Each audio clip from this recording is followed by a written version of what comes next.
ဒီဗီဒီယိုကတော့ Infa နဲ့ Charlotte တို့ရဲ့ GL series အသစ်ဖြစ်တဲ့ Natty Riley အကြောင်းဆွေးနွေးထားတဲ့ interview ဖြစ်ပါတယ်။ဗီဒီယိုထဲကအဓိကအချက်တွေကိုပြောပြပေးသွားမှာဖြစ်ပါတယ်။ဒီ series ဟာအရင်ကသူတို့ရိုက်ခဲ့တဲ့ပြင်းထန်တဲ့ဒရာမာမျိုးမဟုတ်ပဲ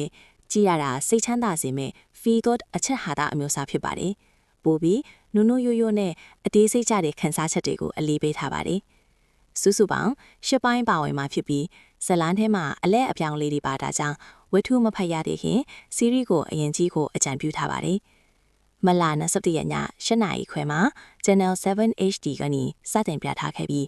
IQII မှာလည်း Uncut version ကိုကြည့်ရှုနိုင်ပါတယ်။ Infa Apo အဖက် Boss နေလို့ခေါ်တဲ့အလုပ်ကိုအရန်စ조사ပြီးစီကန်းကြည့်တဲ့လုပ်ငန်းရှင်အမျိုးသမီးနေရာကတရုပ်ဆောင်ထားပါတယ်။အချစ်ရေးမှာစိတ်တခါပိတ်ထားသူဖြစ်ပြီးတည်ငြိမ်တဲ့စကားမျိုးပါရှင်။ချလော့ချုံလတာအဖြစ်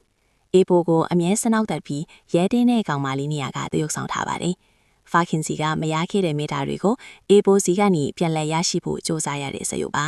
။ဒါရိုက်တာကသူတို့နှစ်ယောက်ရဲ့တဘာဝကျတဲ့အပေးယူ chemistry ကိုလိုချင်တာကြောင့်ဇညွန်းထဲမှာမပါတဲ့အပြင်ပန်းသရုပ်ဆောင်ချက်တွေ improvisation ကိုအများကြီးထည့်သွင်းခိုင်းခဲ့ပါတယ်။ 4 Elements Project မီရေလေမီဆိုတဲ့ project လေးခုလုံးကပရိသတ်တွေရဲ့စင်လုံးမှုကိုကျေးဇူးတင်စကားပြောကြားခဲ့ပါတယ်။ ratings ကောင်းစေဖို့အတွက်ဖုန်းနဲ့ကြည့်တယ်လို့ပဲ TV မှာလည်းဖွင့်ထားပေးဖို့ Infa ကပရိသတ်တွေကိုတောင်းဆိုထားပါတယ်။နောက်ဗီဒီယိုမှာပြန်လည်ဆုံတွေ့ပါမယ်။အားလုံးကိုကျေးဇူးတင်ပါတယ်ရှင်။